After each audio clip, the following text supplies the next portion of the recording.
नमस्कार साथियों, साहित्य सृजन चैनल के माध्यम से मैं रजनी तिवारी आप सभी का बहुत बहुत स्वागत करती हूँ। आज हम वीडियो लेके आए हैं उत्तराखंड मुक्त विश्वविद्यालय के एमए हिंदी के फर्स्ट सेमेस्टर के विषय में। आज का वीडियो बहुत ही महत्वपूर्ण होने वाला है। पिछले इसी क्रम में जो वीडियो आए थे उनमें हमने MAHL 501 की इससे पहली 7 इकाइयों को क्रमवार हमने उनका अध्ययन किया था, जो कि परीक्षा के दृष्टिकोण से महत्वपूर्ण प्रश्न या तथ्य उसमें उभर कर आए थे। उन सब पे हमने चर्चा की थी। आज के वीडियो में MAHL 501 की आखिरी यूनिट 8वीं यूनिट पे मैं आपसे चर्चा करूँगी और इसमें मैं मुख्य रूप से एक दीर्घ उत्तरीय प्रश्न के माध्यम से पूरी की पूरी यूनिट को कवर करने की कोशिश भी करूँगी। आइए एक बार सबसे पहले हम इसमें निगाह डाल देते हैं पाठ्यक्रम में।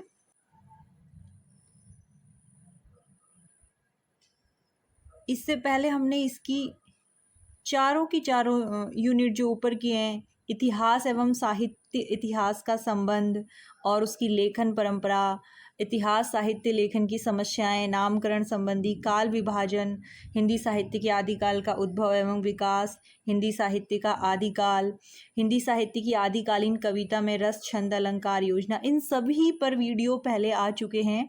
और आज का वीडियो 8वें टॉपिक पर है। हमारा 8वीं जो इकाई है, हिंदी साहित्य की आदिकालीन कविता का भाषिक विवेचन।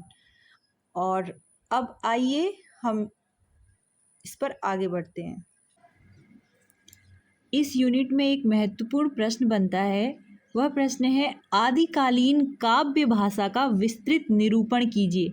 यानी इसमें आदिकाल में लिखी गई जितनी भी रचनाएं हैं, चाहे वो वीर रस की हैं या फिर श्रृंगार रस की हैं, उनमें किस प्रकार की काव्य भाषा प्रयोग की गई और तत्कालीन समय के अनुरूप वह भाषा आज के हिसाब से, साहित्य के हिसाब से कितनी भिन्न है। किस प्रकार के साहित्य यानी वीर रस वाले में किस भाषा का प्रयोग किया गया था, श्रृंगार की रचनाएं अधिकांश किस भाषा में लिखी गई हैं। इन सब बातों को हम इस पाठ के अंतर्गत पढ़ेंगे। तो प्रश्न इस प्रकार बनेगा, आदिकालीन काव्य भाषा का विस्तृत निरूपण कीजिए। इस पूरे प्रश्न के माध्यम से पूरे अध्याय को ही हम क्या कर लेंगे, कवर कर लेंगे। सबसे पहले जब भी परीक्षा में हम प्रश्न लिखते हैं तो विषय प्रवेश विषय के बारे में थोड़ा सा हम उसमें बात करते हैं। तो हिंदी साहित्य के प्रथम कालखंड आदिकाल में लिखित काव्य की भाषिक प्रकृति संक्रमणशील एवं बहुभाषिक थी। यानी विभिन्न भाषाओं को उस समय रचनाओं में प्रयुक्त किया जाता था। भाषा के आधार पर यह कालखंड अपना विशेष महत्व रखता है। पुरानी हिंदी, जिसे कि अपभ्रंश, विभिन्न प्राकृतों के मध्य साहित्य के क्षेत्र में संक्रमण की स्थिति सी दिखाई देती है। संक्रमण काल वह काल होता है जो एक को लेके चल रहा होता है, उसको छोड़ रहा होता है। मतलब एक भाषा का दौर समाप्त हो रहा है और कोई दूसरी भाषा पुनः नवीन रूप में निकल कर आ रही है, वह होता है संक्रमण काल। जैसे कि एक दौर ऐसा था,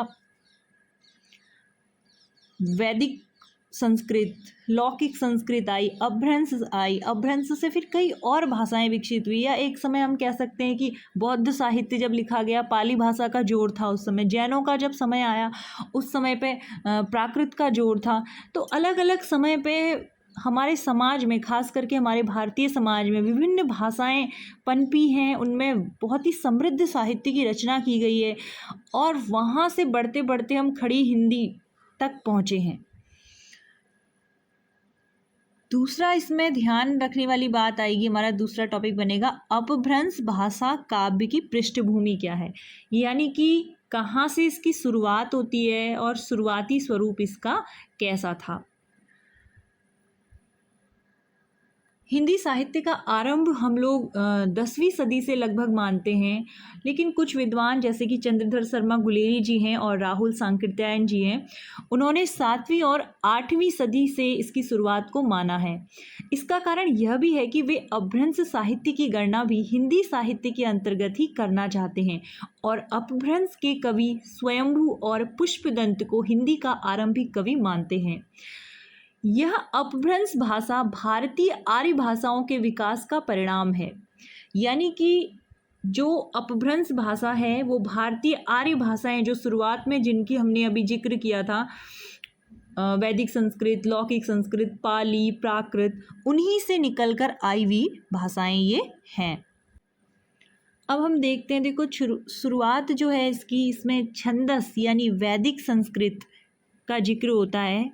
उसके बाद आती है प्राचीन भारतीय आर्य भाषा, 1500 ईस्वी पूर्व से 500 ईस्वी पूर्व की हैं ये। इसके बाद पाली, प्राकृत और अभ्रंश भाषा आती है। इसके बाद है मध्यकालीन भारतीय आर्य भाषाएं, जो 500 ईस्वी पूर्व से 1000 ईस्वी पूर्व तक है। इसके बाद आती हैं हमारी आधुनिक भारतीय आर्य भाषाएं। इसको हमें ध्यान रखना है, अगर इस तरह का प्रश्न हमारे पास परीक्षा में आता है तो हमें ध्यान करके इसको बनाना जरूर है। इस तरह की जब हम शॉर्ट में बड़े तथ्यों को दिखाने की कोशिश करते हैं तो इसका एक अच्छा प्रभाव पड़ता है। अब हम बात करेंगे आदिकालीन काव्य भाषा के स्वरूप की, यानी भाषा का स्वरूप कैसा था। एक चीज़ मैं आपको और बता देती हूँ कि जो उस समय के प्रसिद्ध कवि माने जा सकते हैं शुरुआत में, आरंभिक कवि, वो स्वयंभू और पुष्पदंत ही हैं। वैदिक संस्कृत जैसे कि प्राचीन भारतीय आर्य भाषाओं से ही पाली, प्राकृत और अभ्रंश जैसी मध्ययुगीन भारतीय भाषाओं का विकास हुआ। अपभ्रंश ही आधुनिक भारतीय आर्य भाषाओं की जननी कही जा सकती है।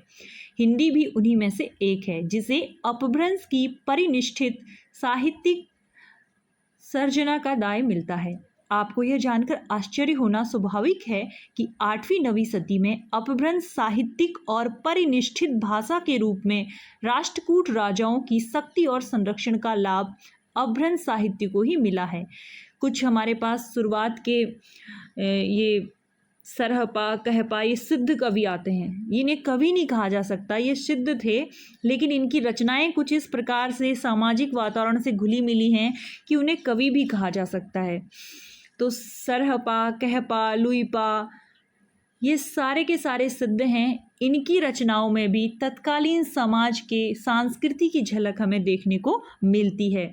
पुष्पदंत और स्वयंभू आदि भी राष्ट्रकूटों के संरक्षण में अपनी साहित्य सर्जना में निमग्न रहे। आगे चलकर सोलंकी चालुक्यों ने अपभ्रंश काव्य को प्रोत्साहित किया।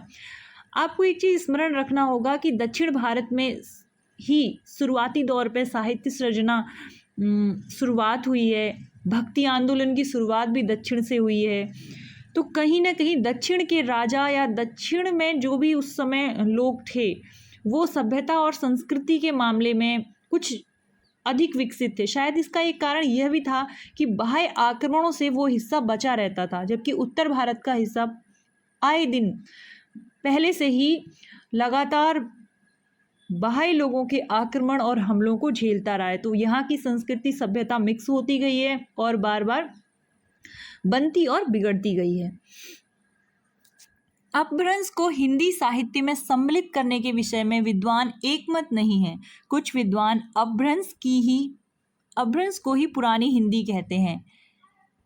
आप गुलेरी और राहुल के मत को परिचित हो चुके हैं। ऊपर उन दोनों ने अपने अपने मत रखे हैं कि एक ने बोला था कि पुष्पदंत को पहला आधुनिक कवि और एक ने कहा था कि स्वयंभू को।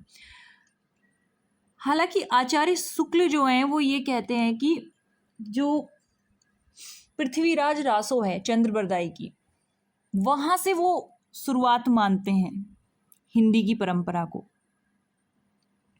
अब हम बात करेंगे अपभ्रंश काव्य धारा का जो स्वरूप है उसके विषय में। तो अपभ्रंश काव्य धारा का स्वरूप जो है,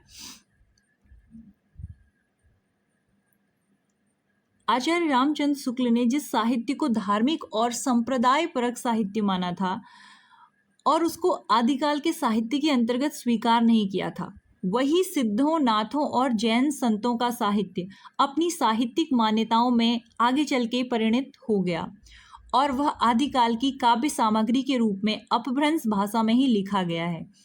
तो इसको हम 3 हिस्सों में बांट सकते हैं, सिद्धों का साहित्य, नाथ साहित्य और जैन साहित्य। तो आइए सबसे पहले हम चर्चा करेंगे सिद्ध साहित्य में। सिद्ध साहित्य बौद्ध धर्म की परंपरा का लिखित साहित्य है और वह एक ऐसा धार्मिक आंदोलन के रूप में तांत्रिक क्रियाओं में आस्था तथा मंत्रों की सिद्धि के प्रयास से सिद्धों द्वारा जन भाषा में लिखित वास्तव में बौद्ध धर्म के वज्रयान के प्रचार करने हेतु रचा गया है।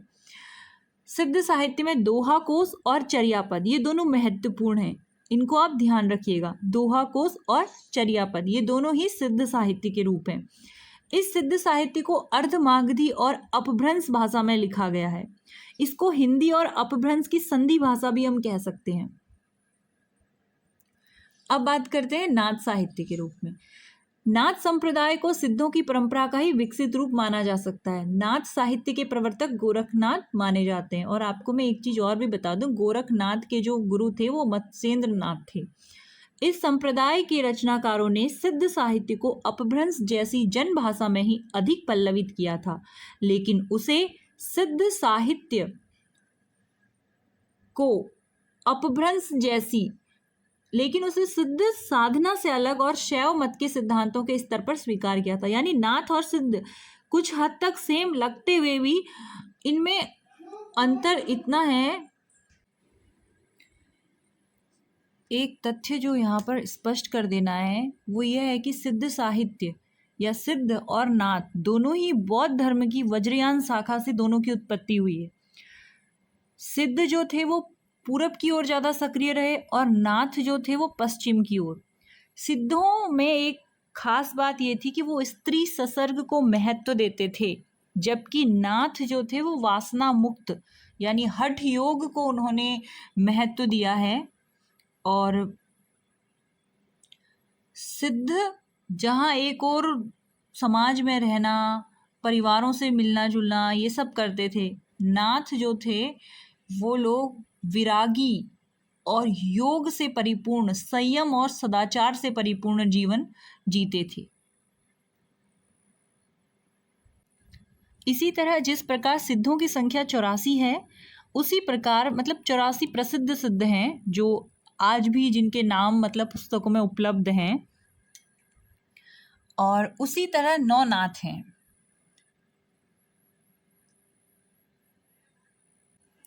यहाँ यह भी स्पष्ट कर देना है हमने कि 84 सिद्धों में से बहुत से ऐसे थे जो निचली समझी जाने वाले वर्ग या जाति से आए हुए थे, जैसे मछुए, धोबी, डोम, कहार, लकड़हारे, दर्जी और बहुत से शूद्र कहे जाने वाले थे।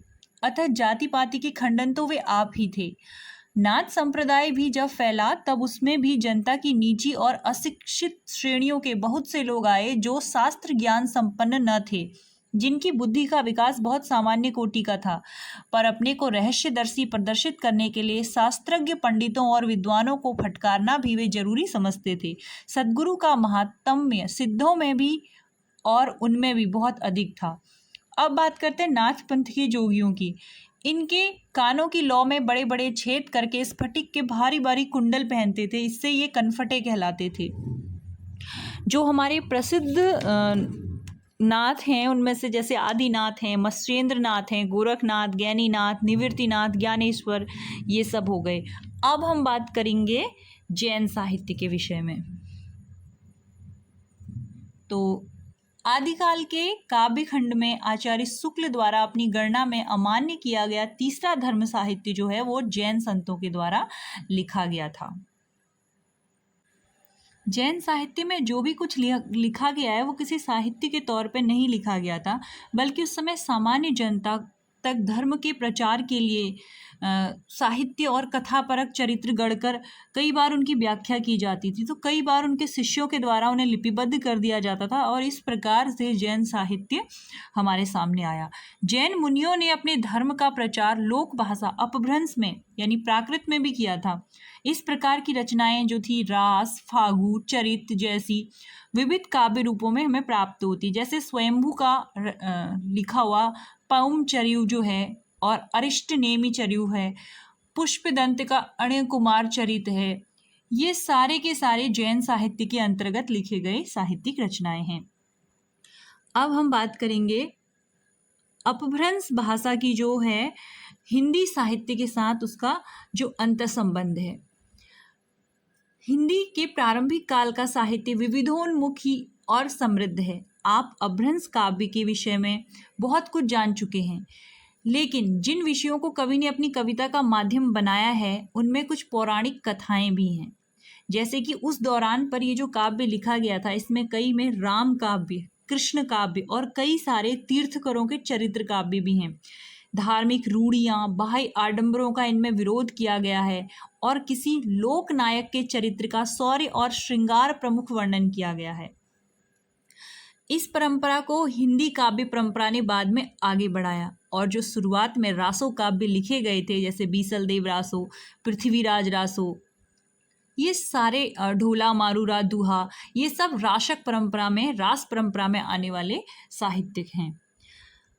अब हम बात करेंगे आदिकालीन काव्य भाषा का स्वरूप।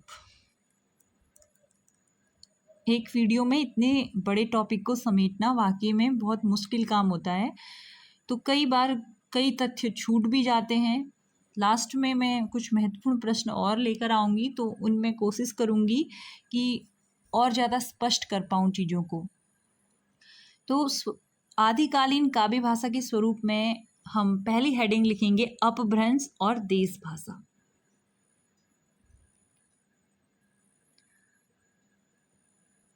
संस्कृत आचार्यों तथा अपभ्रंश भाषा के कवियों ने अपभ्रंश के सुप्रसिद्ध कवि स्वयंभू और पुष्पदंत ने अपनी भाषा को लोक भाषा या देश भाषा कहा है। वस्तुतः प्रत्येक युग में एक साहित्यिक भाषा होती है और उसके साथ अनेक लोक भाषाएं होती हैं। इन्हीं लोक भाषाओं से साहित्यिक भाषा विकसित होती है और अनेक लोक भाषाओं से साहित्यिक भाषा जीवन का रस प्राप्त करती है और इस प्रकार यह जीवंत बनी रहती है। जब साहित्यिक भाषा जनता से दूर हटती है और केवल पंडितों की भाषा बनकर रह जाती है, तब वह भाषा मृत हो जाती है और उसका स्थान कोई लोक भाषा ले लेती है। कालांतर में यही लोक भाषा साहित्य की भाषा भी बन जाती है तथा भाषा के विकास का यह क्रम लगातार चलता रहता है। इसी प्रकार हमने देखा कि किस तरह वैदिक संस्कृत से, फिर संस्कृत पाली में, प्राकृत में, प्राकृत से अपभ्रंश में और फिर अपभ्रंश से कई और भाषाएं निकली और धीरे धीरे ब्रज, अवधि, खड़ी होते हुए हिंदी ने अपने साहित्यिक रूप को ग्रहण किया। अब दूसरा है हमारा अपभ्रंश, अवहट्ट और पुरानी हिंदी। हिंदी साहित्य में अपभ्रंश को सम्मिलित करने का प्रश्न भी इसीलिए आता है क्योंकि अपभ्रंश से ही हम हिंदी की क्रमबद्धता, आगे बढ़ने को हम मान सकते हैं। बिना अपभ्रंश के हम हिंदी की उत्पत्ति की कल्पना भी नहीं कर सकते हैं। आचार्य रामचंद्र शुक्ल ने अपभ्रंश को प्राकृत भाष हिंदी कहा था, पुरानी हिंदी नहीं कहा था, तथा उन्होंने सिद्धों की उस भाषा को पुरानी हिंदी के रूप में स्वीकार किया था जिसमें देश भाषा का पुट था। इसका अर्थ यह हुआ कि आचार्य शुक्ल के अनुसार देश भाषा मिश्रित अपभ्रंश को वे पुरानी हिंदी स्वीकार करते हैं। अपभ्रंश जो है उससे जस्ट पहले अवहट्ट आई थी।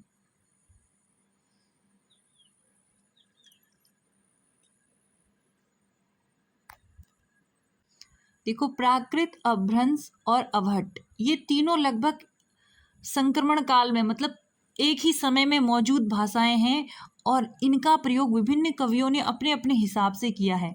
मूलतः अवहट्ट अपभ्रंश का पर्याय है। विद्यापति अपनी कीर्तिलता और कीर्ति पताका को अवहट्ट ही कहते हैं। उनकी एक खास लाइन भी है कि देसिल बयना सबजन मिठा ते तैसन जपऊ अवहट्टा, यानी बोलचाल की भाषा सबको मीठी मधुर लगती है, अतः मैं वैसे ही अवहट्ट में अपनी कविता करता हूँ। इसका सीधा सा अर्थ आपको भी स्पष्ट हो जाता है कि देसी भाषा मिश्रित परिवर्तित अपभ्रंश को अवहट्ट कहा गया है। यदि यही परिवर्ती अपभ्रंश अब्दुल रहमान ने अपनी रचना में इसका इस्तेमाल किया था। अब हम बात करते हैं अपभ्रंश भाषा का काव्य।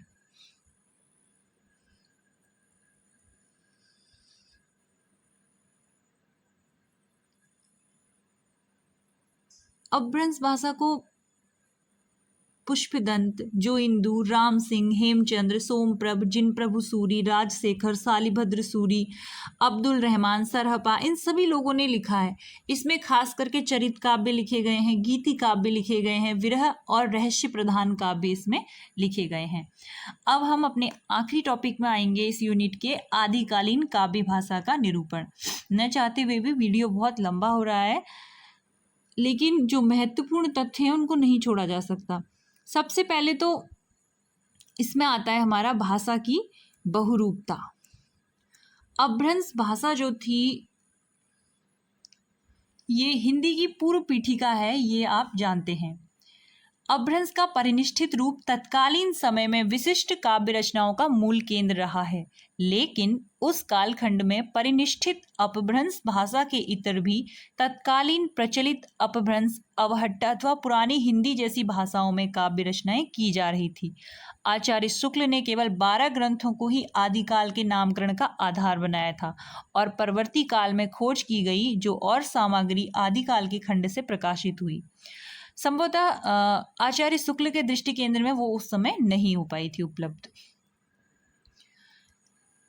या ये भी कह सकते हैं कि यहाँ पर उनके इतिहास लेखन की सीमा थी, पर बाद के साहित्यकारों ने उनके द्वारा और नई खोज दोनों ही सामग्री का उपयोग किया, जिन्हें उस कालखंड में प्रचलित अपभ्रंश भाषा के अन्य रूपों अवहट्ट और पुरानी हिंदी अथवा लोक भाषा में उपलब्ध रही। अतः आदिकाल की काव्य भाषा में बहुरूपता हमें दिखाई पड़ती है, विभिन्न भाषाएं इसमें मौजूद हैं। दूसरा है इसमें सिद्धनाथ जो थे उनकी काव्य भाषा क्या थी। आदिकाल के अंतर्गत आचार्य रामचंद्र शुक्ल और परवर्ती साहित्य इतिहासकारों ने बौद्धों, सिद्धों और नाथों की विशिष्ट रचनाओं के को आधार सामग्री के रूप में सम्मिलित किया है और उनकी तदयुगीन काव्य भाषा का मूल्यांकन अनावश्यक नहीं समझा जा सकता। अतः जो सरहपा था, सरहपा ने अपनी चर्या पदों में जिन भाषाओं का इस्तेमाल किया था उसका मैं एक उदाहरण आपको दे देती हूँ। जय रागला वि होई मुनिता गुणम सियल्ला लोभ पाटणे अति सिद्धिता जुआई ऋणी अबई।